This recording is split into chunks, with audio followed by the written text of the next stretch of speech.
শেখ সেলিমের বক্তব্য আজকে দেখতেছিলাম, কি ভাষা আপনাকে কথা বলেছে, কেন এখন তারা গ্রেপ্তার হয়? প্রিয় মিডিয়া ভাইরা, আসসালামু আলাইকুম। আসলে বসে বক্তৃতা দেওয়াটা আমার পক্ষে খুবই কঠিন। আমি খুবই একজন রাজনৈতিক কর্মী হওয়ার চেষ্টা করেছি দীর্ঘদিন থেকে। সফলতা আনতে পেরেছি কিনা জানি না, তবে একটা সফলতা আমার জীবনে এসেছে। শহীদ প্রেসিডেন্ট জিয়াউর রহমানের কণ্ঠে যেদিন স্বাধীনতা ঘোষণা শুনে হিন্দুস্তানে গিয়ে ট্রেনিং নিয়ে খালি পায়ে হাফ প্যান্ট করে যুদ্ধ করার সুযোগ পেয়েছি। সে কারণে আমার নেতা শহীদ প্রেসিডেন্ট জিয়াউর রহমানকে আজকে প্রতিবাদ সভা থেকে প্রথমে আল্লাহর কাছে দোয়া চাইব, আল্লাহ পাক এই ব্যক্তিটিকে, যে ব্যক্তিটি বাংলাদেশের রাজনীতির ক্ষেত্রে একটি সহনশীল ভূমিকা পালন করে বাংলাদেশের সকল মানুষকে একত্রিত করার চেষ্টা করেছে, সেই শহীদ জিয়ার জন্য এই জোহরের নামাজের আগে সবাই দোয়া করবেন।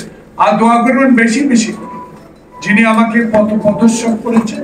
বাংলাদেশে একমাত্র ব্যক্তি শেখ হাসিনার বান্ধবী, এখনো মুক্তিযুদ্ধ মন্ত্রণালয়ের সচিব, এখান থেকে 200 গজ দূরে বামে এখনো অফিস করে। তার প্রত্যাশা কি? প্রত্যাশা আপনার কাছে অনেক। সে প্রত্যাশা পূরণের সময় যৌক্তিক বলেছে আমার নেতা মির্জা ফখরুল ইসলাম।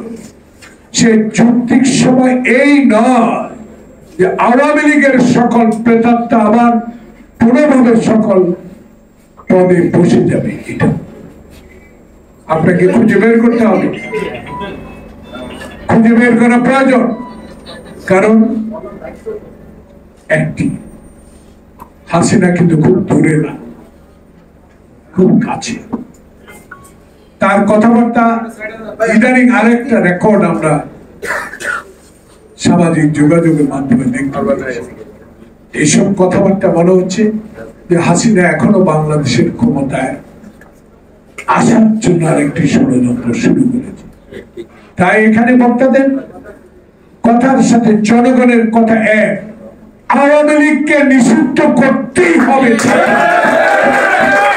কারণ বাংলাদেশে ছাত্রলীগ যুবলীগের কাছে যত অস্ত্র আছে, আধুনিক অস্ত্র, সে অস্ত্র বাংলাদেশে আওয়ামী আমলের সময় যে সকল ওসিগুলা থানায় দায়িত্ব ছিল তাদেরকে ডেকে জিজ্ঞাসা করেন, তারা নাম বলে দিতে পারবে, বাড়ির নাম বলে দিতে পারবে, বাপের নাম বলে দিতে পারবে, অস্ত্র কোথায় আছে সেটাও বলে দিতে পারবে।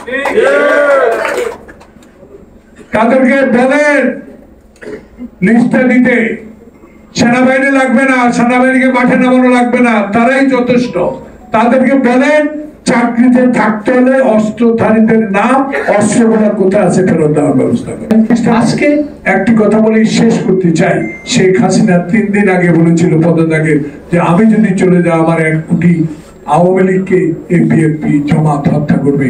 বুকে হাত দিয়ে বলেন তো, একটা আওয়ামী লীগ নেতার গায়ের উপর কোন ইউনিয়নে, কোন ওয়ার্ডে, কোন গ্রামে, কোন পৌরসভায়, কোন বিভাগে, কোন রাজধানীতে আমরা আমাদের নেতা কর্মীরা গায়ে হাত তুলেছি?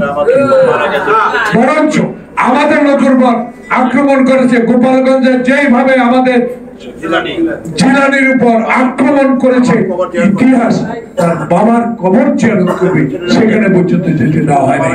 তাই আমরা আজকে মনে করতে চাই, সকল কিছু ঊর্ধ্বে থেকে আমরা ডক্টর ইউনূস আপনাকে শুধু মনে করিয়ে দিতে চাই, আপনাকেও কম সমস্যায় এই শেখ হাসিনা ফেলে 14 তলা পর্যন্ত পায়ে হেঁটে আপনি কোর্টে হাজিরা দিয়েছেন।